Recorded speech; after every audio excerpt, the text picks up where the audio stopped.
babayaran ang mga panata ko o pangako. So, sa may pagbabayad pa lang, kung tao sa tao, sino ang nagbabayad? Yung tao may utang, di ba? Kapag meron ka nahiram sa iyong kapwa, babayaran mo yan. Kung magkano yun na iutang mo, yun din ang ipambabayad mo. Pero kung minsan, meron daw sinasabing, hindi kayang bayaran ng tao. Alin yun? Anong utang yung hindi kayang bayaran daw ng tao sa kanyang kapwa-tao? Yung utang na loob. Baga, walang sapat na halaga para bayaran mo yung nagawa niyang tulong sa iyo, lalo na kung sa bingit ng kamatayan na nasalba yung iyong buhay, natulungan ka, talagang wala kang sukat maibayad. Pero, pwede mong suklian sa paggawa ng mabuti sa taong tumulong sa iyo. No? Wala man sapat na halaga, pero pwede mong gawan ng mabuti o suklian yung bagay na itulong sa iyo ng iyong kapwa. Hindi lalo na sa Diyos. Ang Diyos, siya ang lahat ng may-ari ng lahat ng bagay. Sa Kanya nagmula ang lahat ng bagay. Ang ating buhay mula sa Diyos. Meron ba tayong maibabayad sa Diyos para sa ating buhay? Wala eh. Wala tayong sapat na may babayad, may susukli. Pero meron siyang hinihingi para yung magawa natin, yung ating mga tungkulin, hindi basta isang kabayaran lang, kundi pagtupad dun sa ating mga pangako sa Diyos. No?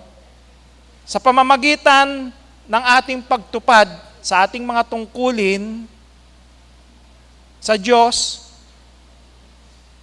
na ipakikita natin na pinapahalagahan natin yung paghiram, yung pagbibigay sa atin ng buhay at kalakasan. Diba? Kaya nga sabi dun sa ating paksa, aking babayaran ang mga panata o pangako ko sa Panginoon. No? Noong pa mang una tayo, nung tayo tawagin ng Diyos, meron na tayong mga ipinangako sa Diyos na dapat nating tuparin. No? Ang sabi nga, tingnan natin din yung pangako o oath. Ano ang sabi sa oath, panata o pangako? A solemn statement or claim used to validate a promise. Isang solemne na pahayag o pahayag na ginagamit upang patunayan ang isang pangako. No? Ang sabi rin, ang panata ay isang pangako. Isang mahalagang pangako na pinag-isipan mo ng mabuti bago ipinasya. Sa panig ng nangako ay kailangan tuparin niya sapagkat ito'y nasa kategoryang pangako. Nakakahiya kung hindi niya matupad. Sa panig ng pinangakuan ay makadarama ng pagkalungkot. Ito ang nagiging damdamin ng tao kung ang pangako ay hindi natupad. Ngunit hindi lamang tao sa tao ang nangyayari ang pangako sa isa't isa. Nakapangako din ang tao sa Diyos, lalo na nga kung ang tao ay may kailangan sa Diyos. Di ba? So, yung sinasabi sa banal na kasulatan na aking babayaran, yung aking pangako, yun ay sa pamamagitan ng mga pagtupad dun sa ating ipinangako sa Diyos. Kung sa material na bagay, wala tayong maibabayad o katumbas na kabayaran sa Diyos eh. Pero sa pamamagitan ng pagtupad ng ating mga ipinangako sa Diyos na ating gagawin, isang kabayaran yon. Hindi para suhulan o talagang bigyan ng bayad ang Diyos. No? Kasi wala tayong may babayad talaga, wala tayong may susukli sa lahat ng kabutihan ng Diyos. Kundi ang tanging nating magagawa ay yung pagtupad sa ating mga ipinangako sa Diyos. Ano ba ang mga ipinangako natin sa Diyos?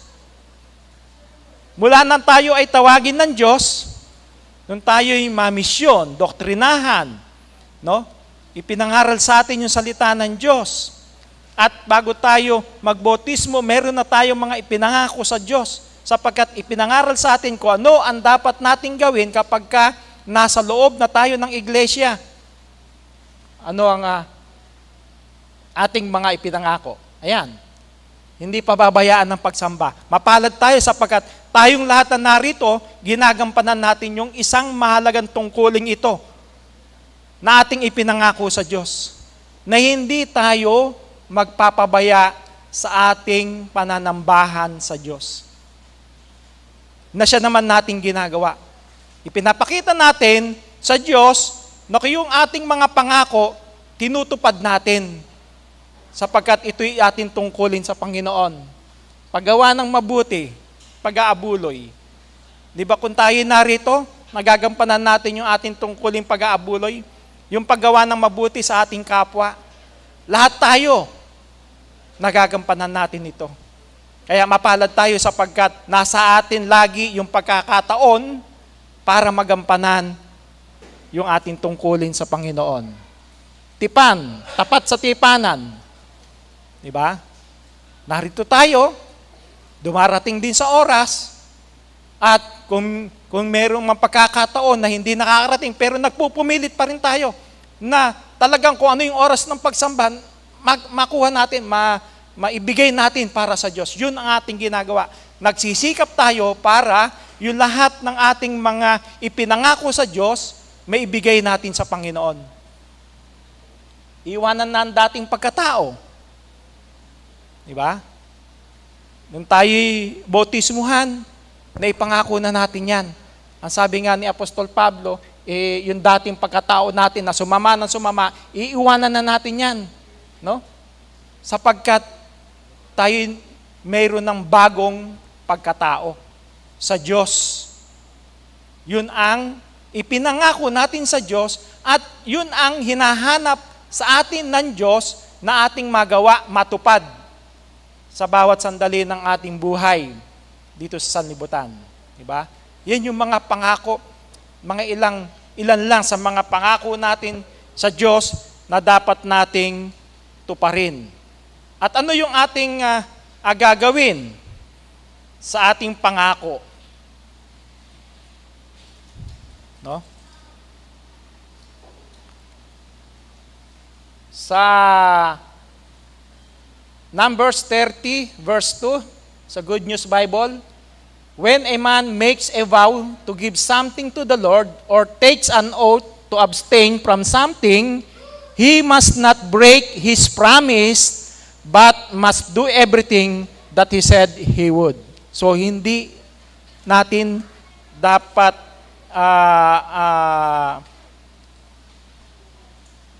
he must not break his promise.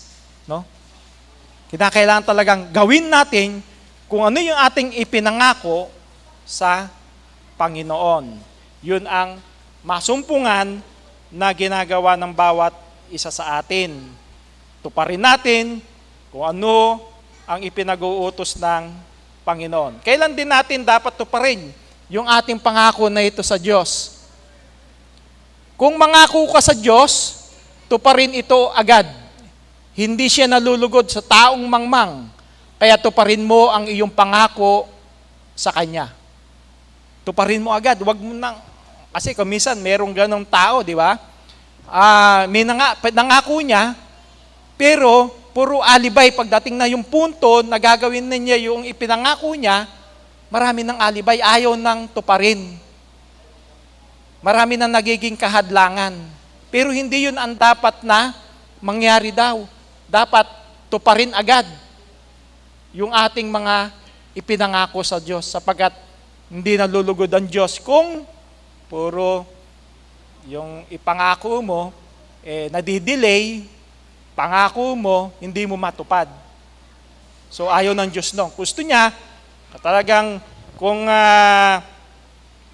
magagawa natin ngayon yung ating ipinangako, gawin na natin ngayon sapagkat bukas hindi na natin alam yung kalalabasan ng araw ng bukas eh. Hindi na natin alam kung tayo buhay pa sa araw ng bukas. Kaya ngayon pa lang na mayroon tayong sapat na buhay at lakas, magamit na natin, magawa na natin, matupad na natin yung ating pinangako sa Panginoon.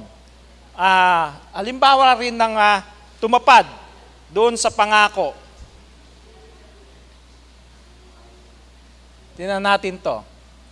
Kung yun natatandaan, itong si Ana o Hana sa English, no? Si Ana, baog yan. Mula pa sa sabi nga doon sa ating Bible study, mula pa sa tiyan ng kanyang ina, yun na yung baog na siya, no? Itong si Ana, hindi magkaanak. At nung sila'y pumunta sa templo ng kanyang asawa, na ang saserdote doon, ang propeta ron, si Eli. At nanalangin siya ng taimtim sa Diyos. At humihiling siya sa Diyos na bigyan siya ng isang anak na lalaki. At yung anak na lalaki na yun, kung siya'y pagkakalooban ng Diyos, ibibigay din niya sa Diyos. Kapag ka naawat na sa kanya, no? At pwede nang dalin doon sa templo, iiwan na niya doon para doon na mamuhay, mamalagi sa templo, maging lingkod ng Panginoon.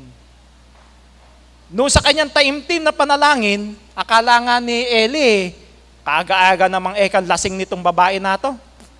Pero nung malaman ni Ana, ang sabi niya, hindi po ako lasing, kundi talagang siya'y humihibik sa Diyos, humihiling sa Panginoon na siya'y bigyan ng anak na lalaki. Kaya, ang sabi ni Eli, sige, pagpatuloy mo lang iyong panalangin at sana'y ipagkaloob ng Diyos ang iyong kahilingan sa Kanya.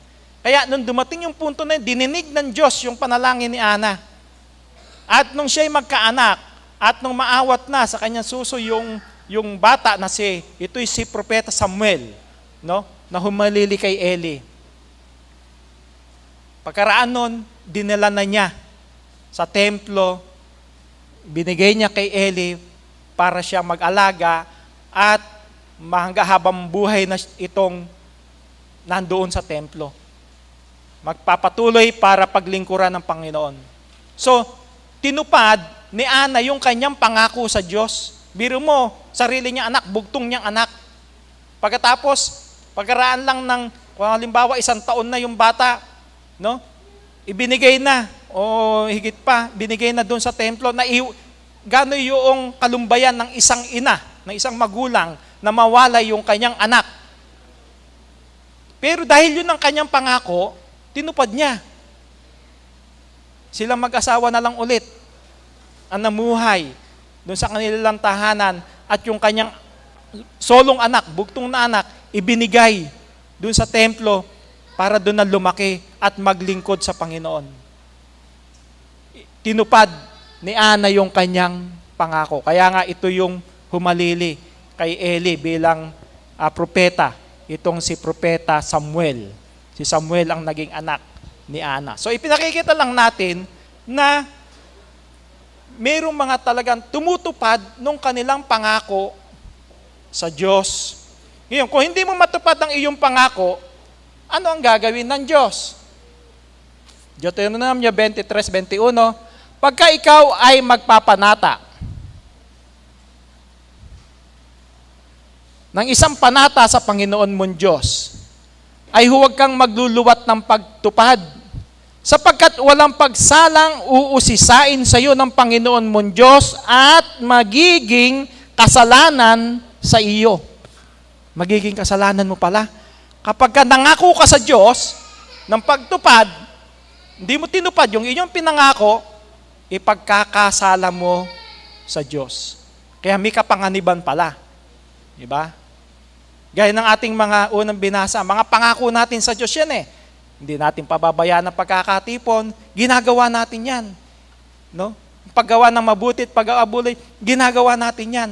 Mapalad tayo sapagkat natutupad natin yung ating mga ipinangako sa Diyos. Sapagkat kapag ka pala hindi natin tinupad, magiging kasalanan natin ito sa Diyos. Sino alam nyo hindi tumupad sa kanilang pangako? Kung merong tumupad, sa banal na kasulatan, isa na si Ana, meron namang hindi tumupad. Na ang sabi, na kapag ka daw yung ipinangako mo, hindi mo tinupad, magiging kasalanan mo. Sinong halimbawa din yan? Next. Ananias at Sapphira. Lagi nating naibibigay na halimbawa itong mag-asawang ito. No? Si Ananias saka si Sapphira. gaya ng sabi ng ating binasa, magiging kasalanan kapag hindi natin tinupad yung ating pangako. Itong mag-asawa nangako sa Diyos. Nung panahon na yon, ibinibigay sa paanan o ipinamamahala sa mga apostol lahat ng kanilang mga ari-arian para ipamahagi sa lahat, no? Sigun doon sa pamilya, sa laki ng pamilya. Yun ang ibinibigay na yung mga pinagsama-sama nilang mga tulong, siya namang nilang ipinamamahagi. So itong mag-asawa nangako sa Diyos na ipagbibili yung kanilang mga ari-arian at yung pinagbilan, kung ano mang bahagi, kung halimbawa nangako, kung 20, 50% o 80%, bibigay nila sa iglesia. No? Pero nung pagdating nung maibenta na, nasa kamay na nila yung salapi ng hinayang na. Nagbago na yung isip. Yung una nilang ipinangako na ibibigay, binawasan pa.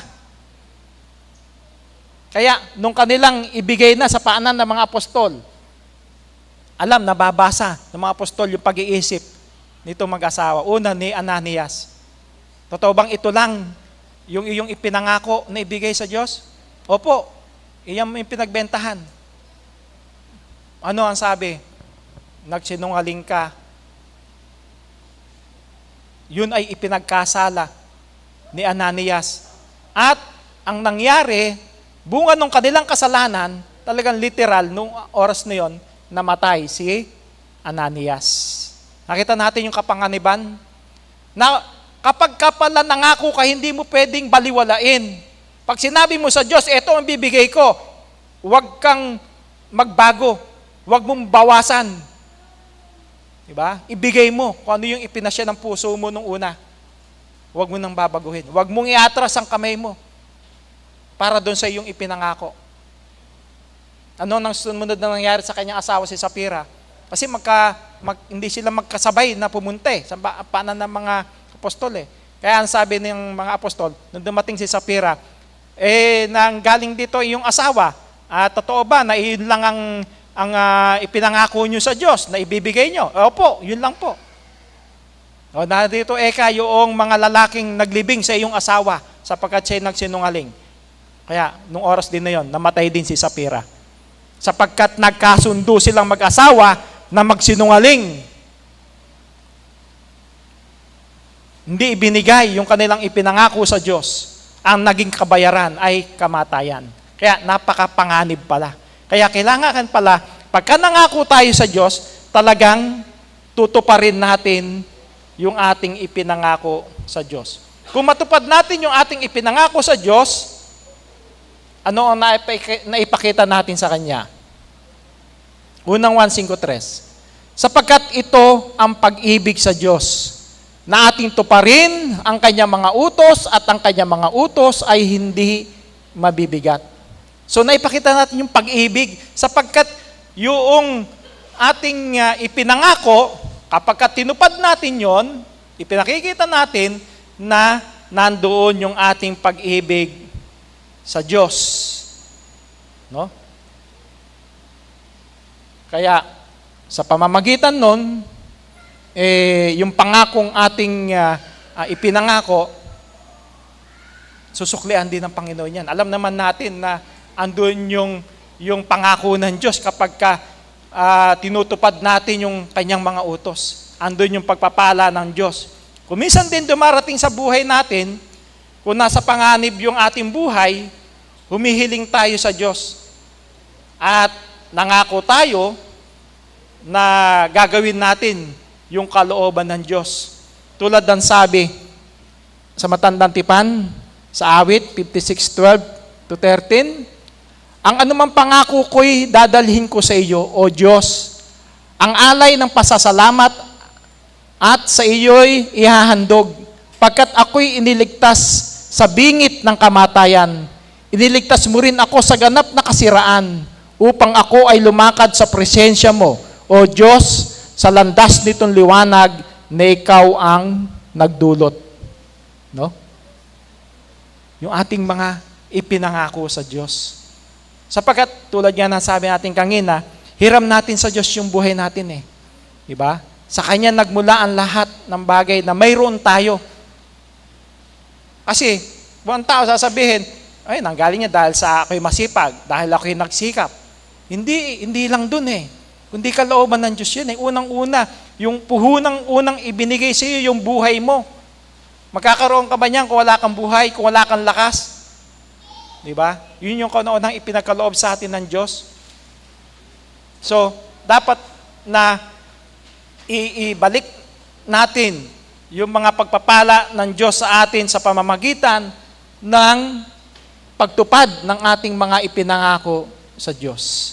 Kung pagdating doon sa mga material na bagay, ang alay ng pasasalamat na sabi sa iyo ay ihahandog.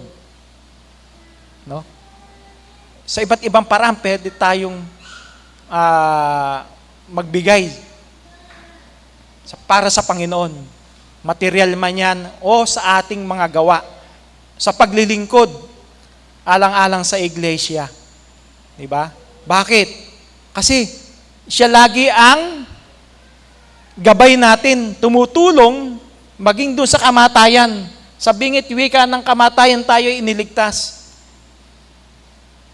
Hindi naman natin kayang iligtas yung ating sarili lamang, kundi lagi nating inihingi sa Panginoon yung tulong niya para tayo iligtas sa lahat ng uri ng kapahamakan. Hindi rin natin kayang kunin yung lahat ng mga pangarap natin, mga nasa isip natin, mga plano natin, hindi naman natin kayang kunin sa ating sarili lang. Kailangan natin ng tulong ng Panginoon. Hindi natin makukuha yung isang bagay kung hindi tayo tutulungan ng Panginoon. Di ba? Gusto mo ng isang bagay, magsisikap ka, pero kuminsan ang tao, kahit nagsisikap, hindi pa rin niya makamit yung isang bagay na kanyang gustong makuha kung wala ang tulong ng Panginoon, kung ayaw ipagkaloob ng Panginoon. Diba? Pero sa tulong ng Panginoon, yung mga bagay na gusto nating makuha sa buhay, ipinagkakaloob niya ayon sa kanyang kalooban. At kung hindi man ipagkaloob, maaring mayroong plano ang Diyos na iba para sa iyo. Diba? Kaya, kung anuman yung ipagkaloob ng Panginoon, maalala naman natin ang Diyos na pasalamatan sa pamamagitan ng pagtupad ng ating mga tungkulin sa loob ng iglesia. Pangako nating babayaran, paano nating babayaran ng Diyos sa ating mga panatang ipinangako sa Diyos? Ayun nga doon sa pinagkunan ng ating paksa, no? Sa awit. Ano ang aking ibabayad sa Panginoon? Dahil sa lahat niyang kabutihan sa akin, meron ba kaya nating bayaran? Aking babayaran ang mga panata ko sa Panginoon. Oo, sa harapan ng buo niyang bayan, aking ihahandog sa iyo ang hain na pasalamat at tatawag ako sa pangalan ng Panginoon. Unang-una yung ating paglilingkod sa Panginoon, yung patuloy na pagpapasalamat sa Panginoon. Di ba ang sabi ni Apostol Pablo sa Bagong Tipan? Na ano yung kalooban ng Diyos para sa ating lahat? Ang kalooban ng Diyos, tayo'y maging mapagpasalamat. Sa lahat ng bagay, tayo'y maging mapagpasalamat. Sapagkat yun ay isang paraan para masuklian natin sa Diyos yung lahat ng kanyang kabutihan. Hindi natin kayang pantayan. Yung lahat na yun, wala tayong maibabayad. Kahit ikaw pa pinakamayaman, bilyonaryo, sa buong mundo, hindi mo kayang tumbasan yung pagpapalang ipinagkaloob sa iyo ng Diyos. Tanging magagawa natin ay pasalamatan siya ng ating mga tinig, ng ating mga labi. Pasalamatan siya sa pamamagitan ng ating mga paggawa sa loob ng iglesia, pagtupad sa ating mga tungkulin sa loob ng iglesia, sa kanyang mga utos. Yun ang tanging nating may ibibigay, may pagkakaloob sa Panginoon. No? Secondary na lang yung mga material na bagay sapagkat yung mga material na bagay na yan, hindi kailangan ng Diyos ng material na bagay. Sino may kailangan? Ang iglesia. Yung iglesyang nilagyan niya ng mga tagapangasiwa. Yun ang nangangailangan ng mga material na bagay para gamitin sa pagpapalaganap ng ebanghelyo o salita ng Diyos. Di ba? So, yun din naman ang hinihingi sa bawat isa sa atin. At kapag gumawa tayo ng mabuti, lalo na sa loob ng iglesia, ano ang sabi sa banal na kasulatan? Babayaran din tayo. Ano ang sabi?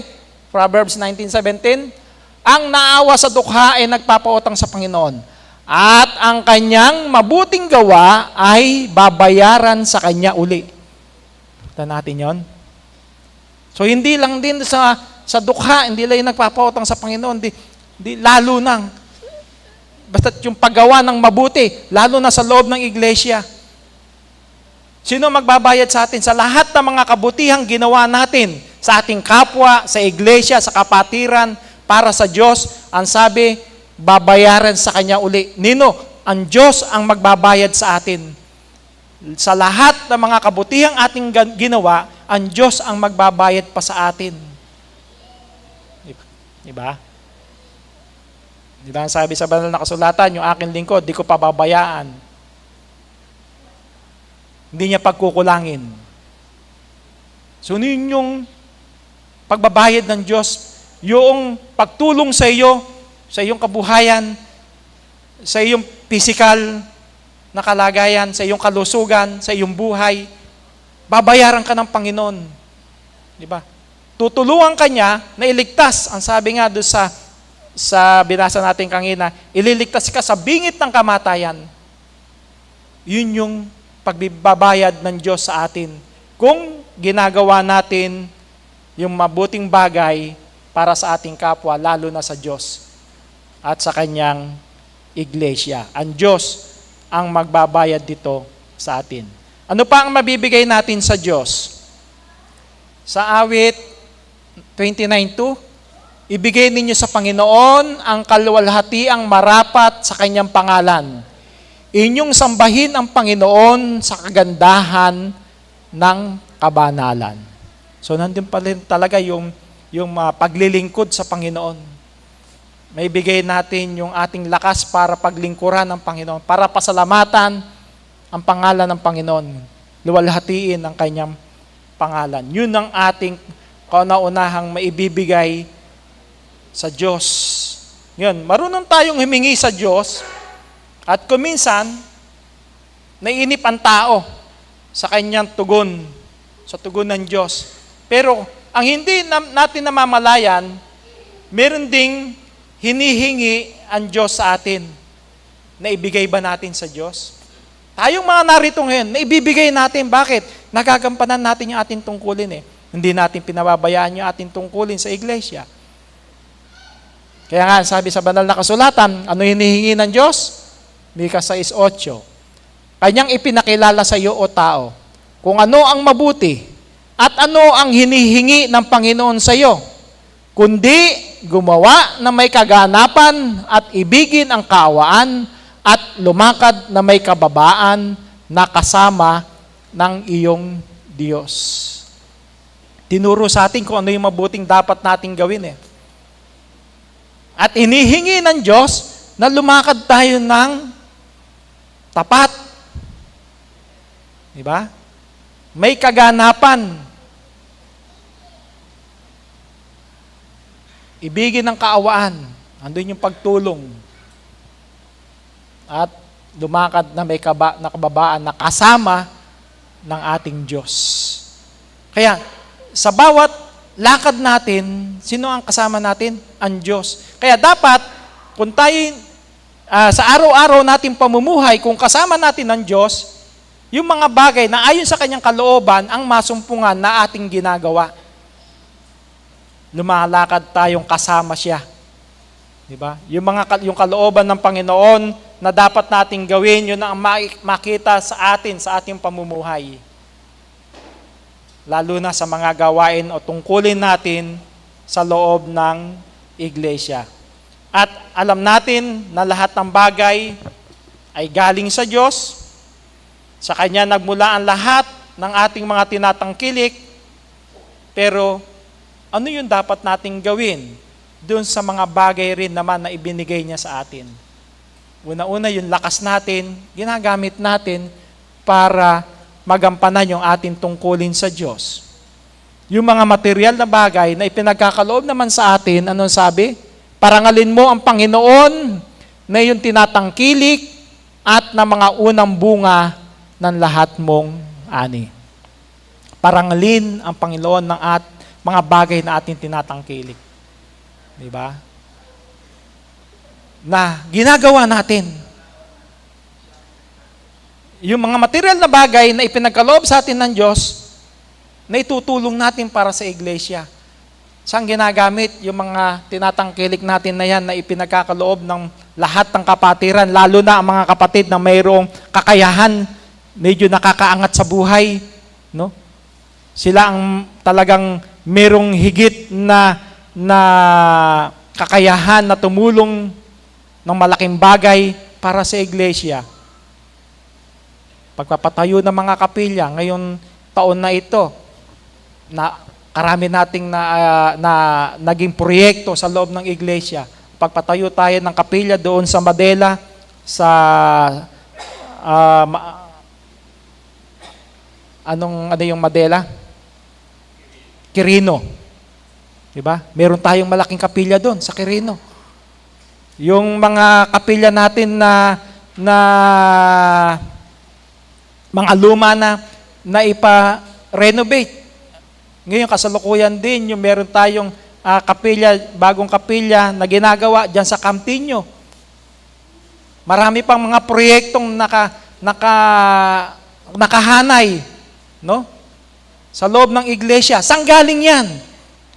Dahil dun sa ating tinatangkilik, na nagampanan natin yung ating tungkulin na parangalin ang pangalan ng Panginoon sa mga bagay na ating tinatangkilik. Yung mga material na bagay na mayroon tayo, ginagamit ng pangasiwaan sa loob ng iglesia para sa kapatiran, sa kapakinabangan ng kapatiran na sumasamba sa Panginoon. Paano tayong tutulong sa mga kapatid kung mayroon mga kapatid na nagkakasakit kahit sa maliit na material na bagay, maliit na halaga, andyan ang charity, tumutulong para kahit papaano'y makabahagi, no? Doon sa kanilang mga gastusin. Kapag mayroong ipinanawagan ng iglesia, andyan ang kapatiran tumutugon sa mga panawagan. So doon sa pamamagitan nun, napaparangal natin yung pangalan ng Panginoon. Nagagampanan natin yung isa sa tungkulin ng iglesia na inuutos ng Diyos sa bawat isa sa atin. At ano yung magandang bunga kapag pinarangalan natin ang Diyos ng mga bagay na ating tinatangkilik?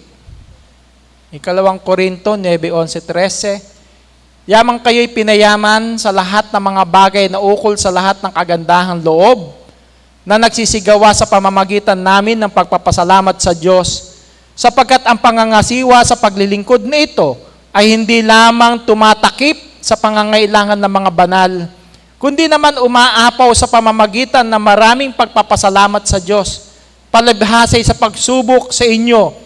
Sa pamamagitan ng ministeryong ito ay niluluwalhati nila ang Diyos dahil sa pagtalima ng inyong pagkilala sa Ebanghelyo ni Kristo at dahil sa kagandahang loob ng inyong ambag sa kanila at sa lahat. Diba?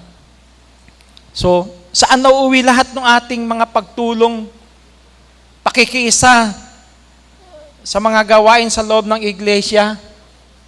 Nanuluwalhati natin yung Diyos dahil dun sa pagtalima natin, sapagkat ito'y isa sa utos ng Diyos na dapat na ating magampanan. Diba? Naluluwalhati natin pangalan ng Diyos. Hindi lang yung nakatulong tayo sa kapatid sa iglesia, kundi ang sabi nga ng Panginoong Kristo, pinainom ninyo ako ng isang basong tubig na malamig. At kung tayo tumulong sa ating kapatid, sino man na ating painumin ng tubig na malamig, kayo na raw natin ginawa sa Kanya. Kaya yung lahat ng ating ginagawa, para sa kapakanan ng iglesia, para sa kapakanan ng kapatiran sa iglesia, kay Kristo raw nating ginawa. Di ba? Kaya ang sabi rin, sa banal na kasulatan, sabi ng Diyos, siya yung magbabayad dun sa mga kabutihan loob na ating ginagawa sa loob ng iglesia. Siya ang tutulong sa atin sa pamamagitan ng paggawa natin ng mabuti, no? Lalo na sa loob ng iglesia. Ngayon,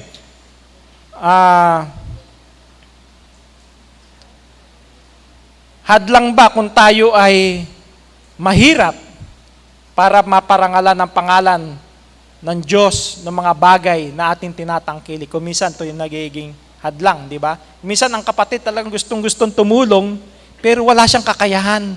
Wala siyang sapat na maibigay. Pero hindi hadlang din yun eh. Kasi alam ng Diyos kung ano yung nasa puso mo. Hindi naman yung mismong halaga na meron ka sa bulsa, o yan ay malaki o maliit. Sigun yan doon sa iyong ikinabubuhay. Kung maliit yan, pero halos yun na ang iyong ikabubuhay, tulad noong balo. Ito yung naalala, yung babaeng bao. No? Mas nilingap ng Panginoon kaysa doon sa nagbigay ng malaki. Bakit? Kasi yung isang lepta, o halimbawa ngayon, 100 na lang. No? Yun na lang yung ikabubuhay niya sa buong maghapon. Ipinagkaloob pa niya. Kaysa doon sa nagbigay ng malaking halaga, pero sabi nga barya lang yun. Dahil sa yaman ng tao, kung ating kukunin yung halaga na yon, barya lang sa taong mayaman. Pero itong taong mahirap, na yun na lang ang laman ng bulsa niya, wala na siyang kakainin, pero nagtiis siya para meron lang maibigay para sa Panginoon, nilingap ng Panginoon. Ano rin ang ginawa ng isang lokal dito sa Macedonia? 2 Corinto 8:1-5. Bukod dito mga kapatid, ay ipinatatalastas namin sa inyo ang biyaya ng Diyos na ipinagkaloob sa mga iglesia ng Macedonia, kung paanong sa maraming pagsubok sa kapighatian ang kasaganaan ng kanilang katuwaan at ang kanilang malabis na karukaan ay sumagana sa kayamanan ng kanilang kagandahang loob. Sapagkat ayon sa kanilang kaya ay nagpapatotoo ako at higit pa sa kanilang kaya ay nagsiabuloy sila sa sariling kalooban, na lubhang ipinamanmanhik sa amin ang tungkol sa biyayang ito at sa pakikisama sa pangangasiwa ng mga abuloy sa mga banal. At ito ay hindi ayon sa aming inaasahan, kundi ibinigay muna nila ang kanilang sarili sa Panginoon at sa amin sa pamamagitan ng kalooban ng Diyos. Kuminsan ang tao, walang sapat na mailabas sa kanyang bulsa. Pero sa pamamagitan din naman nung sarili mo, maibigay mo, magamit mo para sa mga gawain sa iglesia, no? Halimbawa sa misyon, kasama ka sa misyon, o anumang mga gawain sa loob ng iglesia, kasama ka, wala ka mang sapat na maibigay, pero naging kabahagi ka para dun sa pagpapalaganap ng salita ng Diyos. At itong lokal ng Macedonia, kahit na sila'y mahirap, ang sabi nga, higit pa raw sa kanilang kaya kahit daw sila'y dukha, no? Pero sumagana sa kayamanan ng kanilang kagandahan loob at higit pa sa kanilang kaya. Talagang gumawa sila ng paraan. Hindi lang yung mismo nasa kanilang bulsa, kundi gumawa pa sila ng paraan, ng higit pa sa kanilang kaya, ginawa nila para sa iglesia. So, nakikita natin lang na hindi ka etsapwera sa loob ng iglesia kung ikay mahirap. Kuminsan kasi ganun ang nasa isip ng tao, lalo na pagka mahirap, parang nawawalan siya ng lumalayo, parang out na siya. No? Hindi ganun eh. Mas nililingap nga ng Panginoon yun eh. Diba? Kasi yung sa puso niya ang titingnan. Ano ba yung kakayahan mo? At ginagawa mo yung iyong tungkulin sa Panginoon nang higit pa sa iyong kakayahan. At hindi naman natin sinasabing, paano yung mayayaman? Sila ang kailangan din ng iglesia. Di ba? Sapagkat yung mula sa kanila na mayroong mas kakayahan, ang sabi nga sa banal na kasulatan, kung binigyan ka ng marami, syempre marami ang hahanapin sa'yo. Kung kakaunti lang, yung kaunti lang na yon. Kung ikukumpara yung laki, no? Kaya sigun doon sa kabuhayan ng isang tao, yung pagtulong o pagbibigay sa iglesia. Kung mayaman ka, pinagkalooban ka ng marami, hahanapan ka rin ng Diyos na magbigay ka rin ng malaki. Di ba? Kaya, yung mga mayayaman nating mga kapatid, may mga kakayahan, nakaluluwag, sila talaga ang siyang nakatutulong sa material na bagay ng malaki para sa mga gawain sa iglesia. So pare-pares lang yan na mahalaga sa Panginoon. Kay mahirap, kay mayaman, magawa mo itong tungkulin mo, sigun doon sa iyong antas ng pamumuhay, may bigay mo yung hinihingi ng Panginoon. Ngayon, ano naman kung papaanong ang mga mahihirap talagang ginawa ang kanilang makakaya, na higit pa sa kanilang makakaya, talagang tumulong sa iglesia. Meron din naman bilin doon sa mga mayayaman sa kapatiran. Ang sabi ni Apostol Pablo, ang mayayaman sa sanlibutan ito ay pagbilinan mo na huwag magsipagmataas ng pag-iisip at huwag umasa sa mga kayamanan di nananatili, kundi sa Diyos na siyang nagbibigay sa ating sagana ng lahat ng mga bagay upang ating ikagalak. Na sila'y magsigawa ng mabuti, na sila'y magsiyaman sa mabuting gawa, na sila'y maging handa sa pamamigay, maibigin sa pamamahagi, na mangagtipon sa kanilang sarili ng isang mabuting kinasasaligan para sa panahong darating, upang sila'y makapanangan sa buhay na tunay na buhay. Yun yung bilin ni Apostol Pablo. Sa mga kapatid na may kakayahan, may kayamanan, gamitin ang kayamanan para sa paglilingkod sa Panginoon. Para sa paggawa ng mabuti. Di ba? Sa pamamigay. Sabi, magsiyaman sa mabuting gawa. Huwag yung mayaman ka, pinagkalooban ka, sasarilinin mo yung iyong kayamanan. Mayaman ka pero ay urong yung iyong kamay sa pagbibigay para sa iglesia. Diba? Mayaman ka pero nalimutan mo yung paggawa ng mabuti, lalo na yung pagsamba sa Panginoon. Yun lang minsan nakalulungkot, di ba? Pagka meron ka pero pinabayaan mo naman yung tungkulin mo sa Diyos. Kaya nga sabi ng Panginoong Kristo, huwag tayong paalipin doon sa kayamanan. Hindi pwede kang mabuhay ang tao sa dalawang Panginoon. Diba? Doon sa kayamanan at sa Diyos. Kuminsan din ang tao, nagiging alipin ng kayamanan. Hindi niya alipin yung kayamanan. Nagkakabaliktad. Yung kayamanan, ang saan nagdidikta sa kanya kung ano ang dapat niyang gawin. Mas minahal yung kayamanan kaysa sa Diyos. Kaya pinagbibilinan ni Apostol Pablo ang mangyayaman sa iglesia na maging mayaman sa mabubuting gawa. Hindi pwedeng yung kayamanan mo, sarilinin mo lang. Di ba? Sino yung bigay nating halimbawa dyan na sinarili yung kayamanan? Ito, the rich young man. Yung lumapit sa ating Panginoong Kristo. Ang sabi niya, ng mayaman na yan, ano ba paraan para siya ay maligtas? Ano sinabi ng Panginoon? Sige, ito, gawin mo. Huwag kang magdanakaw, huwag kang gagawa ng masama. Binigay sa kanya yung mga kautusan. Mula sa pagkabata, ginawa ko na yan Ano ang sabi pa ng Panginoon sa Kristo? Sinubukan siya. Sige, pagbili mo yung iyong kayamanan at ipamahagi mo sa mga dukha at sumunod ka sa akin. Hindi niya nagawa. Bakit? Mayaman siya. Nang hinayang siya doon sa kayamanang mayroon siya, hindi niya kayang ipamahagi sa mga dukha. Hindi naman sinabing, ibigay mo lahat. No?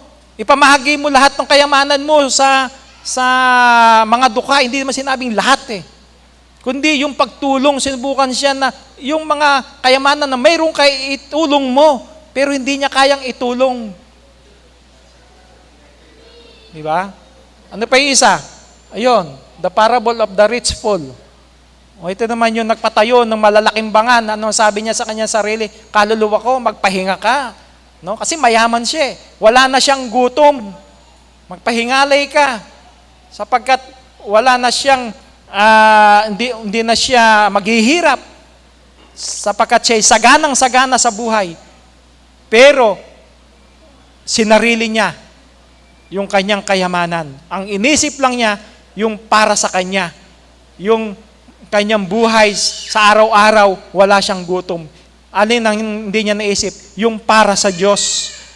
Kaya nga ang sabi doon sa talinghaga na yon, paano kung sa gabing ito, kunin ang iyong buhay, yung kayamanan mo na yan, mapapasa kanino kaya? Noong karaniwan nangyayari, kapag ang isang taong mayaman, namatay, ano nangyayari sa kayamanan? Pinag-aaway-awayan ng mga kamag-anak. Nagiging dahilan ng pagkawasak ng pamilya dahil doon sa kayamanang naiwan ng isang na mayapang taong mayaman. Nagiging dahilan yun. Diba? Kaya nga sabi sa talinghaga, mapapasa kanino kaya yan? Ibig sabihin, hindi mo kayang dalhin sa hukay, hindi mo papakinabangan yan. Kaya kinakailangan, ang sabi ni Apostol Pablo, gamitin mo yan para sa mga mabubuting gawa, sa pamamahagi, sa pagtulong. Diba? Lalo na sa loob ng iglesia. Gaya na sinasabi sa Matandang Tipan na gamitin yung ating tinatangkilik para sa Panginoon. So yun, mapalad tayo sapagkat yung ating mga kapatid na may kakayahan, mga nakagiginhawa sa buhay, bukas palad sila na tumutulong sa loob ng iglesia. Yun ang kanilang malaking nagagawa para sa iglesia. Sama-sama tayo, malaki yan, maliit, pinagsama-sama, sa Diyos natin lahat ginawa. Yung ating mga pagtulong para sa kapakanan ng iglesia. Ang nalulugod ang Diyos. Sa ating mga ginawa na yan, ang sabi nga ng Diyos, babayaran niya ulit sa iyo. Diba? Babayaran ng Diyos. Diba kuminsan? Diba ganon? Yung pag nagbibigay ka, parang yung umaapaw nga, yung parang yung sa babaeng baon, nung humingi si Eli, kung daw nagkakamali, si Propeta Eli, iluto mo ako ng tinapay. Wala na siyang, last na to naming mag-ina, yung harina. Ito na, ang huli naming kakainin. Basta't pagluto mo ako. Nung pinagluto siya, ano nangyari doon sa kanyang lalagyan? Yung bangan na merong kaunting harina. Abay, umapaw. Hindi nabawasan. Yung harina na nandoon sa kanyang lalagyan, yung langis o mantika na nandoon sa kanyang lalagyan, nandoon din, hindi rin nabawasan, dumami. So, ibig sabihin, talagang ang Diyos ang siyang nagbabayad doon sa mabubuting gawa na ating ginawa, lalo na patungkol sa Panginoon na ating mga gawa. So, ang Diyos ang siyang tutulong sa bawat isa sa atin. At ano yung maaaring gawin ng Diyos kung tinutupad natin ang lahat ng ating ipinangako sa Kanya? 2 Korinto 9:8, at maaaring gawin ng Diyos na ang lahat ng biyaya ay magsisagana sa inyo upang kayo na mayroon laging buong kaya sa lahat ay magsipanagana sa bawat mabuting gawa. Diba? Lalo pa tayong tutulungan, pagkapalain ng Panginoon para magkaroon pa tayo lalo lagi ng kakayahan na gumawa ng mabuti, tumulong para sa kapakanan ng iglesia. Magsisigana tayo lagi, sa bawat mabuting gawa. At kung pagdating doon sa mga material na bagay, nandoon yung pangako, na ang lahat ng biyaya ay magsisagana sa inyo. Yung mga material na bagay. Nandun yung pangako ng Diyos, kung yung mga pangako din naman natin, tinutupad natin, sa Diyos. Yung mga utos ng Diyos, ginagawa natin. At hindi lang yung material na bagay ang ipinangako sa bawat isa sa atin, kundi higit sa lahat, ano pa ang ipinangako niya sa atin? Ang sabi ng ating Panginoong Jesucristo, kung magkagayoy sasabihin ng hari sa nanga sa kanyang kanan, magsiparito kayo, mga pinagpala ng aking Ama, manahin ninyo ang kahariang nakahanda sa inyo, buhat ng itatag ang sanglibutan.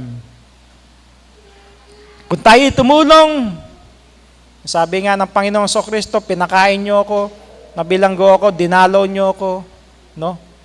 Na gutom siya, pinakain nyo ako.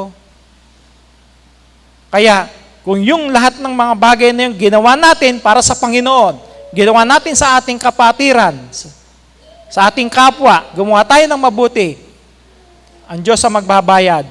Kaya ang sabi naman ng Panginoong Jesucristo, halina kayo, mga pinagpala ng aking Ama, manahin ninyo ang kahariang nakahanda, buhat pa ng itatag ang sanlibutan. Yun ay isang pangako ng Diyos at ng Panginoong Jesucristo sa lahat niyang lingkod na patuloy na ginagawa, tinutupad yung ipinangako, ipinanata sa Diyos.